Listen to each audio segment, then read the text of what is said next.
Yara na sa 77,076 doses ang vaccines ang ginbakuna humalin sang rollout sang nagligad nga Marso.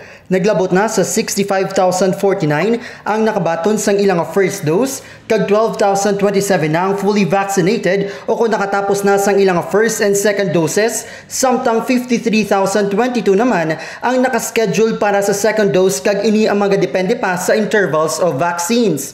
Ang bugos nga syudad ang nagatarget sang kabugusan ng 450,000 ka mga pumuluyo nga mabakunahan sang vaccines kag ini ang pagalikipan sang 350,000 ka mga residente kag 100,000 ka non-resident workers. Tuman ang pagpasalamat ni Mayor Jerry Trenya sa national government sa paghatag sang vaccine supply sa syudad nga mag-aabot sa dason nga bulan.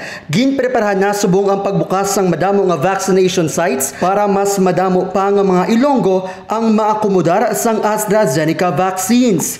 Naibaluan nga ang pila ka vaccination centers amo ang Central Philippine University Gym sa distrito sang Haro, Iloilo Convention Center kag Ateneo School Gym sa distrito sang Madriao kag University of San Agustin sa city proper. Nagdugang naman sang vaccination sites ang SM City Mall kag John B. Lacson Foundation and Maritime University sa distrito sang Arevalo. Balita halin sa syudad sang Iloilo, ini si King Gomer Deliera, nagabandera sang matudtod nga serbisyo publiko kag kalingawan sa Iloilo Radio Bandera.